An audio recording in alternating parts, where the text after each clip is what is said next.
Bhagavad Gita is a book of mankind's collected experience of and answers to life's most basic questions. Who I am, from where do I come, what is my purpose and destiny, and most practically, how do I find happiness?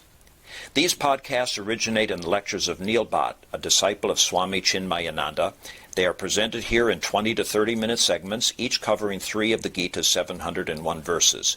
Welcome to Gita Wisdom for Daily Living. So we had been discussing chapter 3, Karma Yoga, Yoga of Action. So we have seen in the beginning, Bhagavan said that there are 2 paths. I have told you before in chapter 2. One is of Sankhya, which is a Gnana Yoga. As we have seen in Gnana Darshan, the Sankhya Darshan, that Sankhya believes that there are 2 entities, Purusha and Prakriti. Purusha, when gets entangled with Prakriti, then only all this agitation starts. Purusha is Chetan but inactive. Prakriti is Jad but active. When these 2 gets entangled, then only the agitation starts. So the goal of Sankhya is to separate Purusha from Prakriti. So as long as I keep this troublemaker Prakriti out of Purusha, Purusha will be in Ananda, the state of Satchidananda. When Purusha entangled with Prakriti, all the trouble starts. So their goal in Sankhya is to separate Purusha from Prakriti. So Bhagavan says there are 2 paths. For the Gnani, the path of contemplation to separate Purusha from Prakriti is the Gnana Yoga. For the Yogi, so we have seen the Yoga Darshan, Patanjali's Yoga Darshan. That does not mean that there was no yoga before Patanjali. Patanjali Muni organized it in sutras. So the path of yoga, for them it is Karma Yoga, is the path of action. So he said there are always 2 paths. One is for the contemplative type, is the Gnana Marga, and one for the active type is the Karma Yoga. And therefore, Bhagavan said, I'll tell you Karma Yoga. Even in chapter 2, he said that I told you all about Sankhya, I'll now tell you all about Yoga. And then when Arjuna asked the question in the beginning, he said, I'm confused. Bhagavan said, I've already told you. There are 2 paths. One is for the Gnanis who want to pursue the path of contemplation, and one is for the man of action, the Karma Yoga. And then in the essence, Bhagavan told Arjuna that to achieve your supreme goal of unbroken happiness or ultimate bliss, you should constantly perform actions without attachment. That was basically the conclusion of all the discussion about which actions are binding, which actions are not binding. But the conclusion in verse 19 we have seen is Asakta satatam karyam karma samachara. Asakta is the operative word, without attachment. So here the antidote for all the agitation is unattachment. And that unattachment is what we find it very difficult to achieve. So the verses which we are reviewing now, from verses 27 to 30, actually deals with that issue. That why we cannot achieve unattachment with ease or without any difficulty. So the first thing is that it's our misunderstanding about how these actions work in this Prakriti. We tend to believe that people act and they get results. And this is how the activities work. And Bhagavan said that that's not really true. If you analyze it, you will find that Prakrutehe kriyamanani gunaihi karmani sarvasaha. All actions are performed by the gunas in the Prakriti. There are no actions which are devoid of gunas of Prakriti. And we have seen that Prakriti has 3 basic ingredients, sattva, rajas and tamas. Anything in Prakriti, if we see, is defined by the sattva, rajas and tamas, these gunas. These gunas are creating all activities. Ahankara vimudhatma karta aham iti manyate. But one who is not aware of his own self. Now here the words are pretty harsh from our perspective. You say ahankara vimudhatma, like a fool who does not. But that's not the connotation here. In a normal day-to-day language, we use these words in a very different manner and a connotation. But here it simply says vimudhatma, the one who is not aware of his own self. One who is deluded about his own self, he thinks that aham karta. He thinks that I am the doer. Ahankara vimudhatma. This delusion of mine came from me not identifying with my true self, but identifying with this limited individual which I consider myself, this body, mind and intellect, and now I think I am the doer. Aham kartruti ahankar, as we have learned in Tattva. This sense of doership is creating this delusion that this is me, the limited being, and I am the doer of all these activities. Completely forgetting that the activities are happening because of the gunas in the Prakriti. So we have seen in Prakriti, everything has corresponding objects. So we have seen in Tattva, there are 5 great elements. You learn Bhumi, Apaha, Analaha, Vayu, Kham. That earth, water, fire, air, and space. There are corresponding sense objects, which will be Sabda, Sparsa, Rupa, Rasa, and Gandha. These are in reverse order. So if you have all the 5 objects in the grossest element, so Bhumi has all the 5.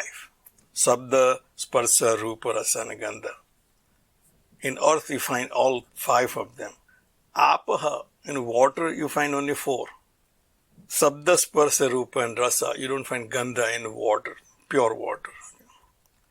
Analaha you find only 3. Fire you find only 3. Sabda, Sparsa and Rupa. There is no Rasa and Gandha in fire. Okay. And then Vayu you have only 2, which is Sabda and Sparsha. And space only 1, Shabda. So then reverse order, if you have all the 5 sense objects in the grossest element, if you have only 1, it is the subtlest, which is space is the subtlest, earth is the grossest. And then we have 5 corresponding senses. These are all made up of the same basic ingredients of sattva, rajas and tamas, which is kshotram, tvak, chaksuhu, rasana, granam. So sabda is associated with shrotra, with the hearing. This is very common knowledge to us that every sense has a corresponding sense object in this Prakriti. Only when these two come together, there will be activity. If my sense of hearing is active and there is object of sound, then only I will hear sound. So this sensation which I am receiving from the world outside are because I have the senses. The senses can only receive the sensation from corresponding object only. And therefore this activity is literally taking place between my sense and a corresponding sense object in the world outside. Neither mind is involved, nor myself is involved in. So the activity is taking place among the gunas of the Prakriti. My senses are made up of the same 3 gunas, sense objects are made up of the same 3 gunas. And this exchange continues. But I think because now I am associated or identified with my own mind, I tend to think that this sensation which is occurring in my mind is my doing. The impressions which is gathered from the sensation, which creates desires and then activity, as we know, that all I consider to be my doing, whereas Bhagavan said that if you start thinking about the actual happening which is only happening among the gunas of the Prakriti, then you will not get attached to it as you're attached to it right now. Tattvavittu mahabaho guna karma vibhagayoho. The one who is aware of the essence of all things and beings, the tattvavittu, one who is knowledgeable about that, one who has the perfect knowledge of that, he knows the guna karma vibhagayo. He knows the relationship between guna and karma. This activity, how it works, he knows, as we have just discussed. Guna guneshu vartantaha iti matva na sajjate. He clearly sees as an observer that the sensations are occurring because of the qualities of my senses and the qualities of the objects outside. These sensations are now creating perceptions in my mind. This perception will then create my conception of that object. This is how the world works. If I don't have the senses, there is no perception and therefore there is no conception. Therefore the blind man cannot see and he cannot visualize what the object is all about. A deaf man cannot hear, therefore he cannot conceptualize what music is all about, what sound is all about. This sensation, conception, perception happening in my mind, and then I go along with my mind, which creates then desire to experience that again and again. So guna guneshu vartantaha iti mat na sajjate. He clearly sees that these are the exchanges between the qualities of my senses and the sense objects outside, and therefore I really need to be just a witness and not to get attached to it. So he does not get attached. Bhagavan already said, your goal is just to be unattached and see the activity of the world continue going and take your duties seriously. See, prakrute gunasammudaha sajjante gunakarmasuhu tan krishnavad mandan krishnavid na vichalayat. This is basically the same thought we have learnt in verse 26. Buddhi vedam janayet agnanam karma sanginam josayet sarva karmani vidvan yukta samacharan. That a vidvan purush should not create confusion in the minds of people who are not really that knowledgeable yet. They are not understanding how this world works, how this prakriti works. It says, prakriti guna sammudaha. Those who are not aware of the gunas of this prakriti, they do not know this is the very nature of prakriti. Sajjante guna karmasuho. They get attached to this guna and this resultant activity. We get attached to these activities, these actions, and I consider it to be mine, and now I want the results, and then if the results are good, I want to repeat them. If they are not good, I want to avoid them. So this likes and dislikes are because of my sense of the doership. Prakriti gunas asammudaha. Those who are not aware of these qualities of Prakriti, they get attached. Tan akrisnavid mandan. Those people who are akrisnavid, they are not aware of the reality. In the mandan, they are slow. Again, Bhagavan seem like using very harsh words. But this mandan doesn't mean in our normal day-to-day language we say he is very slow and he is not very sharp. It's not the cleverness of mind that we are talking about here. We have heard before that education does not make man good, it just makes him clever. And if there are more clever people, honest people are hard to find. So this is not about the cleverness of mind. They are not yet evolved to understand the difference between the Prakriti and Purusha, the gunas and karma.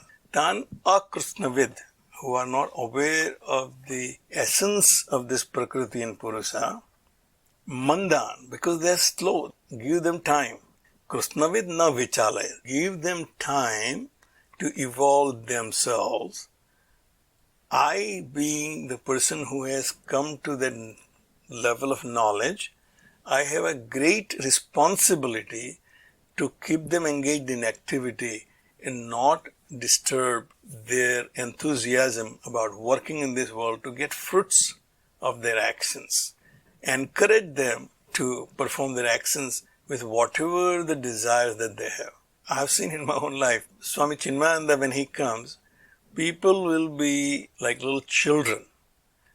people of great knowledge and of great status will go and act like little children. And they will say, Swamiji had done this and Swamiji had done that. They'll talk about their personal accomplishment, personal goals. And Swamiji will encourage all of them.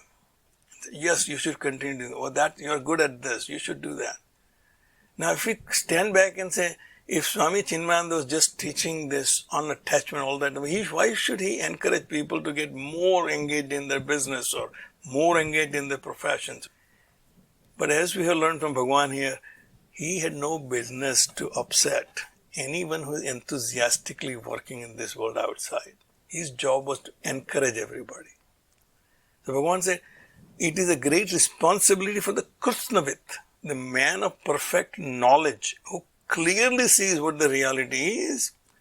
But those who are on the path of their evolution, he has a responsibility to encourage them so that they can continue acting in this world, and then they will rise above their tamas and rajas and then sattva, then realizing the real self. And the next verse gives us the final technique if you want to get out of this attachment. He said, Mayi karmani sarvani sanyasya adhyatma chetasaha. He said, you continue doing what you are doing as per your liking, as per your own gunas. My own gunas will decide what I like. I have God's given relatively good voice, so I like to sing. But I don't have the body of Mike Tyson, so I don't like to go and fight in a boxing ring. Gunas of my body and my mind will propel me to go and find the sense objects in this world to interact with, to find my happiness. Bhagavan said, continue doing that, because you can't get out of your own gunas. But offer all those activities to me. Just make me in charge of all those activities. Mayi karmani sanyasya. Sarvani, he said, all actions. Your liking, your disliking, you're forced to do, you are doing it on your own accord. Offer all of them to me. Let me take care of them. And what you do is, adhyatma chetasaha. Constantly focus on yourself. You contemplate while you are doing it. Who is doing it? Who is enabling me to do it? What makes it possible for me to do it? This coronavirus has opened our eyes how our system works.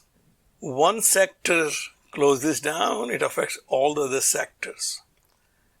We cannot go to the offices, we can meet people, we can do what we normally used to do, and our life is completely disrupted. Now I come to understand that what I was doing was I was dependent on so many people doing so many things. He said, you constantly churn on that idea that you have a very little ability or authority to do any action. And more you think about that, more you think about what is your real nature, you focus on that while doing your actions. You offer all your actions to me, do whatever you like, engage yourself in activity which pleases you, but give them to me, and I'll take care of the results. Nirasi nirmamo bhutva yudhyasva vigata jvaraha. This is the most difficult line for anyone to understand. Nirasi, hopeless. Nirmamaha, homeless. Nothing of mine and no hope. We know for sure that we won't be able to function that way. If I don't have any hope of this coronavirus going away in at least in next 6 months, then I am doomed. But I have hope that there will be a way out. There will be an end to this thing. And therefore, I keep doing what I have to do. Social distancing, reduce your activities, don't go anywhere. All of that in hope that someday the normal life will return. And Bhagavan said, you become nirashi. Nirmamo bhutva yudhyasva vigata jvaraha. But then he said, have no hope and no sense of belonging, but continue working in this world. Vigata jvara, without any fever, without being sick of your own situation. Stay healthy and work. This is all about our mind. This fever he is referring to is our mental fever. You right now are suffering from this mental fever of asa and nirasa, accomplishments and failures. If you get out of this fever, so nirasa refers to my expectations of my future. You see, you may have a goal but no expectations. I may think that the thing will be normal in 6 months, it may not be. It may be in a year. I keep reading these projections about the sectors which I practice architecture in. So first they will say, oh, everything will be normal by next year. Then they extend and say, no, actually it may take a couple of more years. And now they are saying that everything will be probably back to the pre-COVID level by 2023. So I added up my age and the years it will take. So it will work out very well for my retirement. So asa is all about my future expectations. So right now, anxiety about my future. When will this be normal? How can I get back to normality that I was experiencing before this COVID? And he said, you don't worry about it. You become nirashi. You can say things will happen as they are going to happen. I need to continue doing what I'm doing. So hopelessness does not mean that there won't be any good in my life after that. But my expectations should be curtailed to a level where I feel comfortable with it. Then I will work in today's environment and things will work out as they are supposed to work out. So that nirasa is not dejection, which we typically think. Asa nirasa, this is not that nirasa. Nirasa is not dejection or depression, but no expectation. And nirmamaha. So nirasa is all about future. Nirmama is all about my past accomplishments. I'm banking on what I have accomplished in my past and say, this I need to preserve. So my anxiety about preserving what I have already achieved and then anxiety about what I can achieve in the future. He said, both these anxieties about preservation of my past accomplishments and achievement in future are making me agitated in my mind. This agitation is the fever of my mind. And Bhagavan said, you get rid of this fever and yudhyasva, engage in the battle of life. And thou shalt achieve the unattachment. We'll stop right here. If you find this podcast helpful, please support it by donating any amount by going to the episode's website at neilbhatt.podbean.com or at chinmayarichmond.org. Thank you. Om Sarve Bhavantu Sukhina Sarve Santu Niramayaha Sarve Bhadrani Pashyantu Ma Kaschid Dukkha Bhag Bhavet. Om Shanti Shanti Shanti. Harihi Om. Shri Gurubhyo Namaha. Harihi Om.